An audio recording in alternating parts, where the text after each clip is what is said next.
My name is Mary, and as I celebrated my 35th birthday on a summer day filled with the enchanting melody of birdsong, I found myself summoned to the president's office, or rather, my boss, who happened to be my mother. The heat seemed to have left her visibly bothered as she spoke curtly, turning her beautiful profile towards me. I've decided to hand the company over to your sister. You're dismissed as of today, she declared, the brilliance of the summer sunshine making it difficult for me to fully comprehend the reality of her words. My voice must have sounded dumbfounded as I muttered, "Huh." My mother, now looking exasperated, turned her gaze toward me, reiterating, "You're fired. We don't need ugliness around here. Be gone by the end of the month." As the weight of her words sank in, I mechanically stepped back, feeling like a puppet. "Excuse me," I said, closing the door behind me.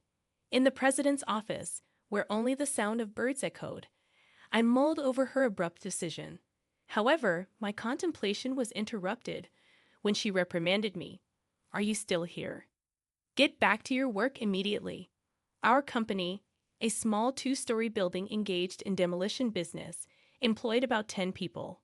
It was a family-run enterprise, with my mother as the president, my aunt and her husband as executive directors, and my mom's cousins as managing directors.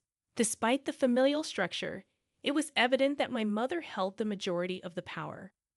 After high school, I initially worked at an accounting firm. However, at 25, my mother insisted that I join the family business due to a supposed shortage of accountants. Over the past decade, I had taken on various roles, handling paperwork, miscellaneous tasks, and even sales when needed, essentially becoming the company's jack of all trades.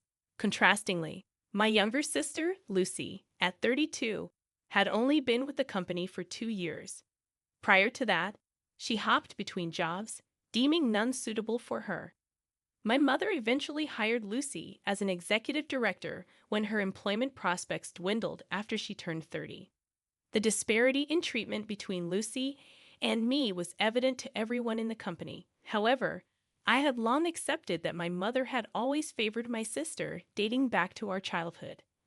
Lucy received all the attention, with my mother showering her with clothes and toys, while I received hand-me-downs, being told they were good enough for me. Despite not understanding the reason behind this treatment as a child, I diligently worked hard to gain my mother's attention by excelling in my studies and assisting around the house. Despite my efforts, my mother paid little attention to me. Even when I handed her a report with straight A's, she would merely glance at it. At one point, I even contemplated plastic surgery, thinking that my lack of physical attractiveness might be the reason for her indifference. It was my aunt, my mother's younger sister, who shed light on the situation. Back in high school, I was told that my father had passed away. However, the truth was revealed. During the year Lucy was born, my father had left my mother for a woman from his workplace. This woman, older and supposedly less attractive than my mother, apparently exuded an aura similar to mine. My aunt, casually commenting on the situation, mentioned, "Your mom is a proud woman." I bet she couldn't bear the thought of losing her husband to an older woman less attractive than herself. There was a distinct air of satisfaction in her tone, as if she took delight in my mother's predicament. It's worth noting that my aunt's appearance leaned more towards my side of the family and wasn't particularly remarkable, but she excelled at her job, mostly using her charm to advance. She continued, "Your mother took over the family business at the age of 32 when your father left her. Her striking beauty played a significant role in attracting and retaining numerous clients, which greatly boosted the business's performance. Part of this growth was attributed to the era, with many buildings requiring demolition after reaching their lifespan. As a result, neither my aunt's family nor my cousins could go against my mother. Recently, the cost of industrial waste disposal and transportation had increased, making it challenging to maintain a balance between demolition costs and actual expenses. Not only our company, but the entire industry was underperforming. Meeting the monthly payroll for employees became a struggle during these challenging times. In the midst of this, my younger sister joined the company as an executive director. I found myself contemplating how my mother intended to cover my sister's salary. When I raised the concern, my mother bluntly stated, "We'll cut your salary to pay hers. We're family. That's natural, isn't it?" Despite presenting a reasonable argument that even with a cut, my salary wouldn't be enough for an executive director, my mother remained relentless, insisting it was my responsibility to figure it out. Tentatively, I suggested that Lucy could start as a regular employee. But my mother shot me a fierce glare, rebuking me with, "Who do you think you're talking to? This isn't something for someone like you to interfere with." During that time, we all lived under the same roof. Lucy contributed nothing to the household, while I consistently contributed $1,500 every month. Even when Lucy joined our company, she didn't contribute financially to the house. Since I was young, I had been helping with household chores for my busy mother, naturally taking on responsibilities. In contrast, Lucy did nothing, behaving as if it were the norm. Lucy would casually ask, "Hey sis, is dinner ready yet?" even when I was working overtime. When I suggested she make something for herself, she replied, "What? I don't know what to make. The kitchen is your sanctuary, right? I don't want to get scolded for using it without permission. You got mad at me for that before." Using that past incident as an excuse, Lucy never attempted to cook, clean up after herself, or put things back where they belonged. It became apparent that she was holding a grudge, using it as an excuse to avoid any form of responsibility or contribution.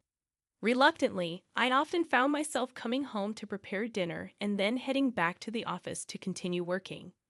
My mother, too, seldom cooked dinner. Even when I took the initiative to prepare meals, she would often choose to eat out, opting for whatever suited her cravings.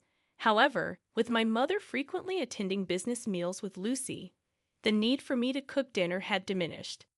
Unfortunately, the increase in entertainment expenses was now causing a new headache. At 63, my mother began complaining more about various aches and pains, exacerbated by her heavy drinking. It was during this time that I was called into the CEO's office and informed, "I'm handing the company over to Lucy. You, who are not as attractive, are fired." While I could understand the decision to pass the company to Lucy based on my mother's past actions, given that Lucy was 32, the same age my mother was when she became the CEO, I couldn't accept being terminated due to my appearance. Even if my salary was redirected to Lucy, I failed to see the merit in it. Seeking guidance, I consulted my aunt, only to discover that news of Lucy becoming the CEO had already spread among the employees.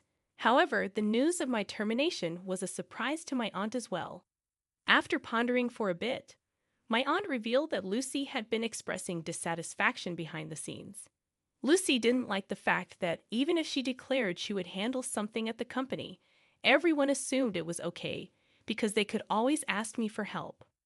Perhaps, my aunt suggested, that was part of the reason. However, I argued that people only stopped asking Lucy because she consistently delivered sloppy work. Lucy was notably incompetent, missing deadlines, making mistakes on the phone, and committing numerous typographical errors. Despite having some working experience, she seemed oblivious to her lack of ability, possibly because her beauty had always led men to cover up for her mistakes. Acknowledging this point, my aunt remarked, "That's true, but I think she sees you as a nuisance." Continuing, she lamented, "I never thought they would fire you. Without you, the company won't be able to function." Despite her evident concern, my aunt refrained from confronting my mother, knowing that it would be an unwinnable battle. I couldn't shake off the disgust of being blood-related to such an utterly unreliable family. Basically, I'm hated by both my mother and my sister, right? I expressed in a dark voice. Unsure of what to say, my aunt responded, "Well, my sister is indeed terrible, but don't you think you'd be better off working somewhere else? Given all the skills you have, it's a waste to stay here." She suggested that I quit, and in her eyes, a faintly kind light of kinship glowed. Standing in the car bathed in the red glow of the summer twilight, I stared blankly at the distant mirage and felt a sense of release. Maybe it's okay, I thought. Turning to my aunt, I said with a broad smile, "You're right." It was the first time since I joined the company that I'd smiled so refreshingly. My aunt, a little puzzled by my sudden change, returned a somewhat sorrowful smile. In the following days, I busied myself creating handover documents and sorting out files to ensure a smooth transition. The end of the month, the date of my resignation, came in the blink of an eye. When I went to the CEO's office on time, the sound of birds was no longer audible. My mother and sister were happily chatting about unrelated matters. "That sales guy definitely has a thing for you," my sister remarked. Unnoticed, I cleared my throat, and when they finally turned around, my sister looked at me curiously, saying, "What's up?" "If it's about dinner tonight, we don't need it." With a sense of finality, I replied, "I'm resigning today. Thank you for everything." My sister, seemingly unfazed, laughed again, and I felt refreshed, knowing I wouldn't have to see their faces anymore. "I'm also moving out of the house, so please take care of yourselves," I told my mother as I closed the door of the company I had been at for so long. Her response was mechanical, a cold, "Okay, good work," with an emotionless face. From inside the office, I heard my sister's voice saying, "Now we won't have to see that annoying face anymore." In my heart, I muttered, "Just you watch," and left the premises. A week later, after finishing paperwork for a certain school, I checked my phone and noticed 14 missed calls from my mother in just 2 hours. I didn't return the call, having a bad feeling about it, and put my phone on silent as I went home. The missed calls from my mother kept increasing, reaching a total of 80 the next morning, with the last call placed after 2 a.m. I didn't consider calling her back. To me, she was now nothing more than a stranger. I had no desire whatsoever to hear her voice, fearing that I might find myself obeying her words as I had been under her control for 35 long years. Ignoring her persistent calls, I aimed to break free from her spell. Though I could have blocked her calls, I thought they might serve as evidence of her actions if something happened. While I was receiving nearly 100 calls daily, I initially hated even looking at the incoming calls. Gradually, I got used to it, feeling a sense of satisfaction imagining my mother's face struggling with each unanswered call. A year passed in this manner, and the calls from my mother eventually ceased. I was in a state where I had no clue about what was happening with her. Throughout this year, I worked part-time while attending an online school for tax professionals.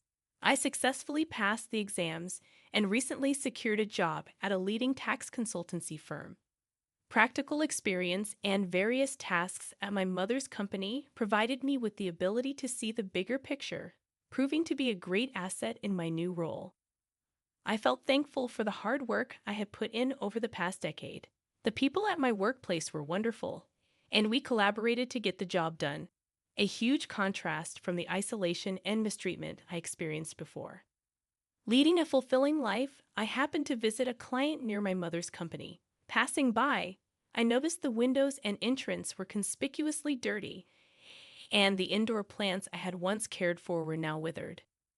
On my way back, I unexpectedly ran into my mother coming out of her company. Expecting berattment, I instinctively covered my face with my bag. To my surprise, my mother approached me in a sweet, cajoling tone, asking where I had been. Feeling an uncomfortable shiver, I instinctively shrank back. "I've called you so many times, you know. Did you change your smartphone?"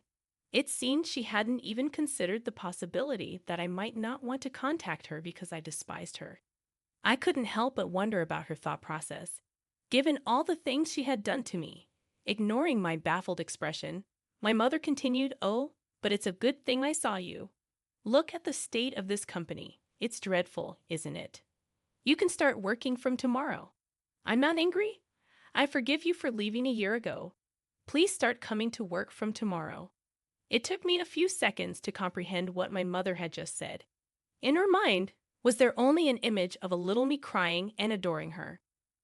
Mom, I'm already working at another company, and I'm happy there," I hesitantly responded.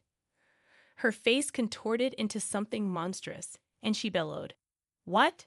You're telling me you're working somewhere else while our company is in trouble?" I don't give a damn about other companies. You're mine, understand?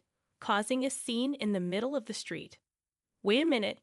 You're the one who fired me, remember? What about Lucy? What happened to her? In response, when Mother snorted and dismissively said, "Oh, Lucy, I thought she'd be more useful, but she was caught having affairs with 3 men from our key client. Needless to say, our dealings with them ended in a flash. If she was careful enough not to get caught, it would have been all right. So, I kept her from the front office and made her do clerical work. But she couldn't even clean properly and was absolutely no good at accounting. Because of her, we couldn't even afford to hire someone else." After venting her frustrations, my mother turned to me with a grin, saying, "That's why it's your turn, Mary. Ever since you left, the office has been in shambles. I need you to take responsibility." I had properly created a handover manual before I left and had explained everything to Lucy. Lucy probably hadn't even looked at the handover document I made, and I was sure my mother hadn't heard anything about it either. In fact, I didn't understand why they would fire me and then ask me to take responsibility. This was always how these women acted, taking a tough stance, blaming others, and letting others clean up their mess. It was their usual trick. I bit my lower lip, thought of the kind faces of the people I was currently working with, and swore to myself that this was the real world I had been living in. A crazy world until now, but I wouldn't lose to this pressure anymore. It was you, the boss, who fired me, isn't it?